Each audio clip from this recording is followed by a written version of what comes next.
Ahoy there! Captain Benzie here, coming at you with another episode of the Catskull Academy, the series that aims to give you the best start possible in EVE Echoes. Today we're going to be looking at another one of the trainer cruisers that you will have got as an Omega clone around about daily login reward day 6. We're going to have a look at the Omen Trainer, which is the Amarrian laser cruiser. So what we're going to have a look at is how you can fit this ship, and then how to progress from here in regards to both ships and skills.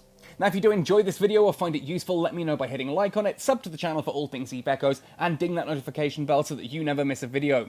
Let me know in the comment section below what topics you want me to cover in future, and of course, come find me on social media. Finally, if you want to go the extra mile to help support this channel, you can do so by joining me on Patreon. Details are along the bottom of the screen now. Cool, that said and done, let's have a look at the Omen Trainer. Yes, it's an Amarr ship, another Amarr ship. I'm justifying this that I'm using the tools of the oppressors against them, but heck, I'm even here in Amarr at the moment with a lot of people asking, what on earth is Benzie doing all the way this deep in Amarr space? I'm in your systems looting your anomalies. Anyway, let's have a look at the Omen Trainer. Now, before we go any further, full disclosure, I'm not normally a cruiser pilot. That means that, like you at this point in time, I have no skills trained in anything relevant to this or any other medium-sized ship. I do not have any of the medium weapon skills, I don't even have cruiser command. So when you're looking at the statistics, they are reflective of what you will have if you pick one of these up for the very first time and are just considering whether or not that's a route you'd like to go down. Anyway, let's have a look at the Omen Trainer's stats itself. Now here on the stat page, going from left to right, you can see that it has one drone tube. It can fit small or medium drones in that tube. It has 4 high slots, 2 mid slots, 3 low slots, 2 power grid rigs, and 2 mechanical rigs. Even though it's tech level 5, it can be insured for repairs. You can use the insurance vouchers to rebuild this if it's destroyed. Very useful, allows you to go out and have a bit of fun with it, try it out and see what you think.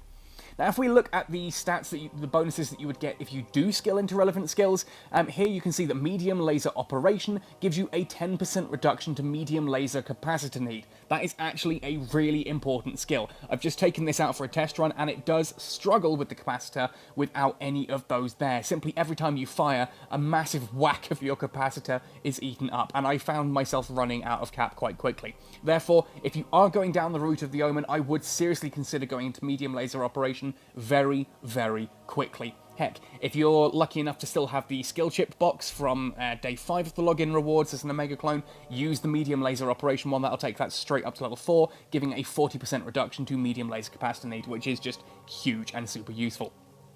For every skill point, every level you have in Cruiser Command, you'll also get a minus 5% inertia modifier for a total of 25% at Cruiser Command 5, meaning that you can turn and realign just that little bit faster as well. If you look at the rest of the ship stats, you'll see that it is basically fairly tanky on its overall defense, average to middling, very middling stats for speed for a cruiser. Warp speed's a little bit above usual for most cruisers, 2.5 to 3.5. Decent enough power grid and capacitors, all that kind of thing, and an 800 meters cubed cargo hold. But how would you actually fit this? Well, let's have a look. Now, there are obviously 2 types of lasers that you can go for. If I just tap here, there are of course beam lasers, which are the long range version, and there are pulse lasers. The pulse lasers are higher DPS at 25.88. They do have an optimal range of about 12.6 kilometers with an accuracy fall off of 5 kilometers, so you can be using these up to a distance of about 22.6 kilometers. Without any form of skill training here. Yeah, I still don't like getting that close and personal with a cruiser. To me, that is too close, and you're taking way too much damage. Considering how much capacitor the pulse lasers use, you don't really have extra capacitor to be running an armor repair rig if you're not skilled into this and you don't have those bonuses. So I would recommend instead going for the Mark V medium beam lasers. These have an optimal range of 22 kilometers with an accuracy fall off of 8. So at 30 kilometers, you're at 50% effectiveness, and you fall off to 0 by the time you hit 38 kilometers. That gives it a decent range, and that's unskilled. That's purely unskilled. There's no bonuses in any of that. That's a decent amount of range, and as you can see, ultimately with 4 of those fitted in the top slots, that's about 98.17 DPS. It's still a fair whack of damage from quite a long range. I would recommend basically going with that kind of kiting build. Now, as with any kind of kiting build, I do recommend fitting a prop of some kind into the low slots. Here I've gone for a Mark V medium afterburner because I need all of the capacitor I can get. A micro warp drive is not a good idea on this because it's going to reduce the total capacitor that you have, and it's just going to chow capacitor trying to get that. So the medium afterburner is enough prop to give me some extra distance, but it's not going to chow through my capacitor. For some tanking there, I've gone for a Mark V medium armour repairer, but you could go for an armour extender, or heck, you could even go for an armour hardener if that's your kind of thing. I recommend the repairer just because it's that little bit easier to use at range, and it allows you to just kind of top up as and when you want, whereas the extender requires you to be a little bit more proactive in its thinking. Now, the third low slot here is actually a bit dubious. You can kind of go one of two ways. So far, I've put in a Mark V tracking computer. As you can see here, what this essentially does is it gives you additional optimal range, additional fall-off, and additional tracking speed to your turrets. Now, you can also activate this. The percentages you see there are based on it being cold, just fitted. You can also activate it to gain an additional 50% bonus multiplier to tracking speed and fall-off bonus and optimal range bonus. Those will go up by 500%, giving you some massive, massive range. It's worth noting that the bonus goes up by 5%, so where the tracking speed bonus there is about 10%, that will hit about 50% boost. It's not that your tracking speed goes up by 500% or that your optimal range goes up by 500%, that would be utterly insane. But tracking computers are a great way for using something like these turrets that are a little bit longer range. I can use that to give them that extra punch of range if I need to hit something as I'm approaching. I can also activate it to give that extra tracking speed bonus if anything gets up close and personal. Now, speaking of up close and personal, I have also gone for a Mark V stasis Weberfire, basically because if anything gets within about the 10 to 11 kilometer range anyway, if you hit within that margin, if a ship gets that close to this Omen Trainer, I am going to struggle to hit it using beam lasers. So the stasis Weberfire drops that target speed by 50%, which makes it that much easier to track and thus actually hit and damage. That's the same reason I've actually gone for a Mark V Acolyte here, not a medium drone. One, the medium drones are ludicrously expensive on the market now, at this point in time, but two, because I want a small drone that can deal with small ships. This and the Weberfire are basically there to help assist if something like a frigate or a destroyer gets within that 10 kilometer mark. Otherwise, it can start causing some severe havoc.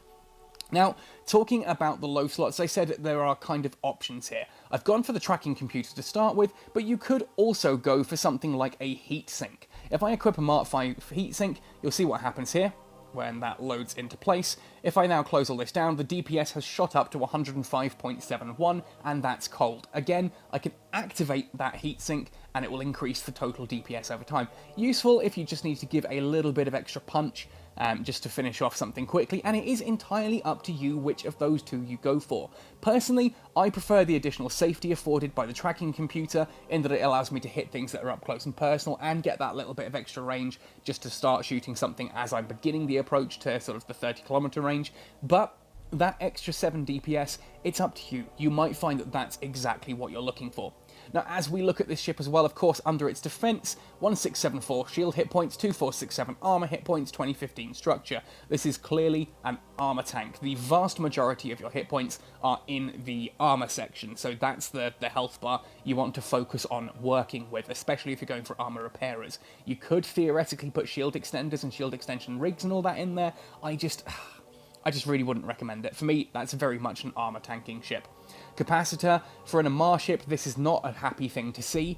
Capacitor here is unstable at 1 minute 12, so that means if I've got everything active, my capacitor will be empty in 1 minute and 12 seconds.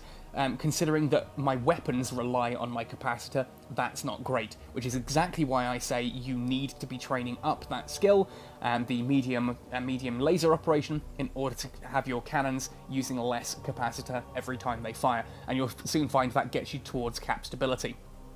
Now, ultimately, that's the build here that I would go for. That's what I'd be looking for an Omen Trainer, just to get started with. Keep at distance, shoot them from range, and just watch your capacitor. Watch that capacitor like a hawk early on, whilst those skills are training. If you're going in with 4 in medium laser cannon operation, it's not so bad. But okay, so you've taken out your Omen Trainer, you're enjoying using it in combat. What else do you want to have a look at? Where can you go from here? Well, let's have a look at the ship tree.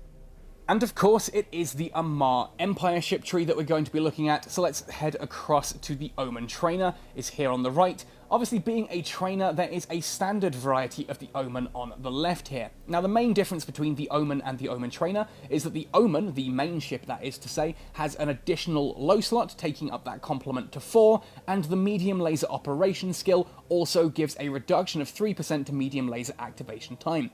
Therefore, if you've got 5 levels in medium laser operation, with the Omen Trainer, you're just getting that 50% reduction to medium laser capacitor requirement, whereas in the Omen, you get that 50% reduction to medium laser capacitor, plus an additional 15% reduction to the activation time. They fire faster. Faster firing guns means more damage over a set period of time. Always a good thing. As we look at its lower stats as well, you'll see things like the overall defense and the capacitor have been rather dramatically increased as well, making it that little bit more stable and easier to use.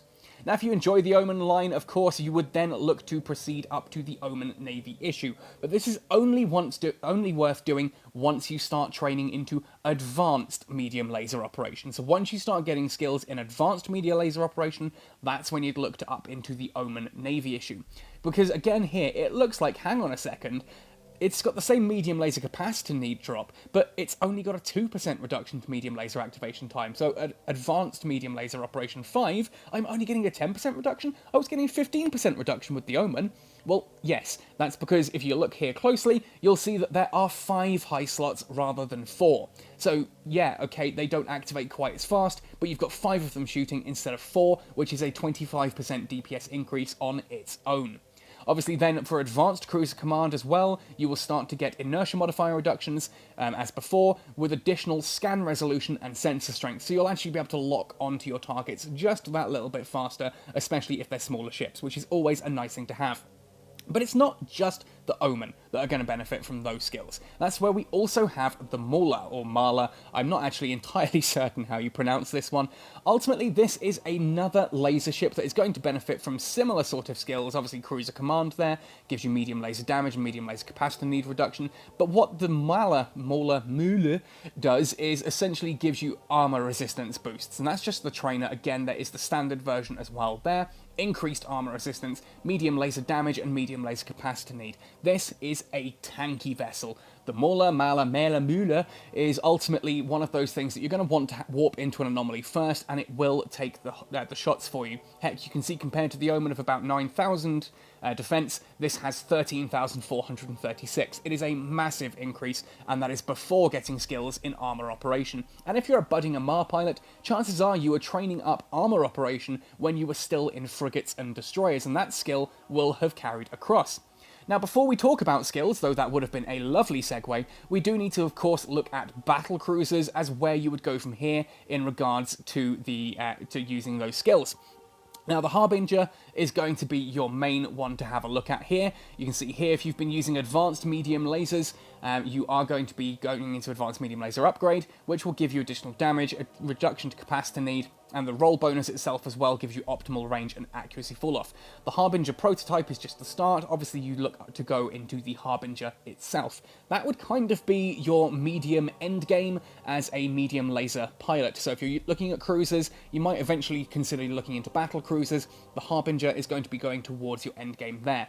Now, that's not the only laser ships, of course, that are worth looking at. Lasers for a pirate faction actually have 2 that are relevant. One of these I really quite like, the other one I absolutely adore. So let's start with the one I like first. And that's if we come across to the Blood Raider Covenant, we can have a look at the Ashimu. Now, this is admittedly more of E-War skills. You'll see it's got bonuses there to Energy Nosferatu, and neutralizers and webifiers, but Advanced Cruise Command gives this a bonus to its medium laser damage and medium laser tracking speed. Again, very, very useful as an E-War cruiser that can also be fitted with some surprisingly powerful lasers. But the one I really want to talk about, and those of you who've been watching me for a while know exactly where I'm going with this this one is the Phantasm. Now the Phantasm, I'm actually going to go to the full thing on this because it is a gorgeous looking ship, evil looking thing for Sanchez Nation, and this is one of the singular most terrifying cruisers in the entirety of EVE Echoes. Advanced medium laser operation will give you a bonus of 15% to your laser damage, up to a maximum obviously there of 75% if that's fully trained, with a 7.5% medium laser tracking speed up to 37.5 if that's fully trained as well. So your lasers track really well, and they do 75% more damage. That alone should be terrifying enough, especially when you consider that this thing has got 4 turrets, so they're actually acting as if it's got 7 turrets, despite being a cruiser. Then, of course, Advanced Cruiser Command bonus per level gives you 25% bonus to your Afterburner, so if you've got a medium Afterburner equipped there, and you've got full 5 levels in that for the 125% bonus, that's actually acting pretty much like a micro warp drive on a cruiser, but without the signature radius penalty, and without eating into your capacitor, which makes this thing terrifyingly fast and packs a real punch. It's also actually surprisingly tanky for a cruiser, especially a laser cruiser. Very much an armor tank, armor or shield tank, you can kind of fit it either way there, but very much a tanky ship that deals a lot of damage in a very short period of time. I love the Phantasm, and I would actually consider training into laser cruisers just to be able to fly one of these in the end game. That is a terrifying ship. Now, talking about my temptation to skill into a Phantasm brings us nicely into the final section of this video, where we're going to talk about any skills that would be relevant to the budding medium laser pilot. Medium as in cruisers and battle cruisers. Now, yes, I do say final section of this video, and I know some of you are asking, why don't I showcase some of these ships in action more? I will do when I can, but in regards to these trainers, because I don't have the skills really to showcase it, there's not much, I literally don't have the skills trained, as you'll see in a moment. Ultimately, to me, there's not really much value in me showcasing how to do this. Skill it up, get out there, try it out yourself. Anyway, let's have a look. So obviously, if you're going into medium lasers, the first thing you're going to look at is, well, yeah, medium laser skills. So come into weapon technology, into lasers, and scroll down to medium laser operation. As I said, no skill points in it. Of course, this is the one that does boost up most of the Omen's capabilities early on, but it is a skill that is relevant going forward with any ship that uses medium lasers. As you can see here, having this at skill level 5 will give you 20% increased medium laser damage and a 10% reduction to the increase to the medium laser tracking speed. It moves 10% faster. That obviously is vital for any form of medium laser ship that you're going to be flying. It's straight up extra damage, and with the Omen as well, it reduces the capacitor need for the lasers, making it that much easier to use without having to manage all of your capacitors. Of course, medium laser upgrade is worth looking at too. This one gives also an increase into medium laser damage, not as much as operation does, but that's because it also gives extra range, both in the form of optimal range and accuracy fall off. So especially if you're using the beam lasers, the longer range version, this is a skill well worth training, just because it gives you that extra range. You can actually hit things from a little bit further away, and you can very quickly get some quite astonishing ranges with those beam lasers. As I said, you're starting off at about the 40-kilometer mark comfortably without skills. This will allow you to take it up again quite comfortably beyond 50 kilometers. At that point, you have to wonder what's actually able to hit you back. There we go. So obviously, medium laser upgrade and medium laser operation are going to be skills that you want to train into fairly quickly, and if you're going up to something like the Omen Navy issue, or indeed into battle cruisers or the Sanchez Nation Phantasm, then getting that up to advanced medium laser operation is of course going to be worthwhile. But any Amarr pilot, if you're going to be using laser ships, all of the laser ships pretty much are armor tanks for the most part. Armor operation is a skill that you're going to want to look at as well there. So if we have a look at this one at full level 5, level 5 here gives you an armor repairer activation time, reduction of 15%, so you repair your armor 15% faster, and it reduces its capacitor requirement, meaning you repair more frequently and it costs you less to do so. Always a useful combination for any ship that is going to be using armor repairers on it. You can obviously look into things like armor hardening as well, which gives you the additional armor hardener activation time, adaptive armor hardener activation time, and reduces the amount of capacitor for each of those as well. Again, that depends if you're going to be like an active tank like I am, where I like to be able to manage it using armor repairers, or whether you want to go much more passive tanks with like the reactive and the adaptive armor hardeners there in order to work that route. two different options. Obviously as well, if you're going into cruisers or battle cruisers, then cruiser command and battle cruiser command are always going to be useful. Straight up at level 5 here, you can see that this will give you a reduction to your inertia modifier of 25%, allowing you to turn that a little bit faster, and ups the cruiser velocity by 25% as well. Also, a lot of cruisers get benefits for having points in cruiser command. Same goes with battle cruiser command if you're looking to go up to the Harbinger or something similar up that way. Always worth looking at, and again, take it into advanced by time you start looking at something like the Phantasm or the Ashimu. That basically brings us to everything that we really need to talk about in regards to the skills in Amarr cruisers, or Sanchez cruisers, or Blood Raider cruisers. Those should be the skills that you're spending most of your time looking at, but an honourable mention, of course, does go out to engineering, to cruiser engineering, and battle cruiser engineering. Ultimately, these just increase your capacitor and your power grid, whilst reducing the amount of capacitor required for warp. Ultimately, it's that increase in capacitor capacity that's the big thing here, because it allows your lasers to keep firing for longer and keeps you closer to cap stability. Always nice to have. Anyway, folks, that's about everything I think I need to mention in regards to flying laser cruisers.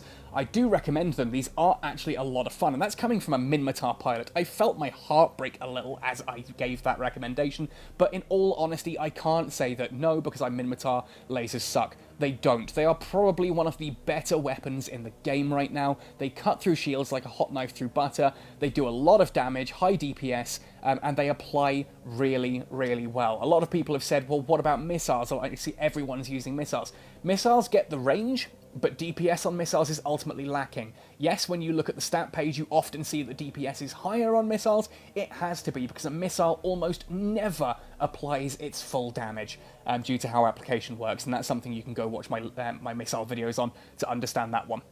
Anyway, folks, thank you ever so much for watching. I really hope that's inspired you to give some Amarr laser cruisers a try. Let me know what you think. Are you an Omen pilot? Did you go for the Omen Trainer? What ships are you looking at next? And what is your end game goal? Let me know in the comment section down below. Come find me on social media. Otherwise, folks, happy sailing and see you in New Eden.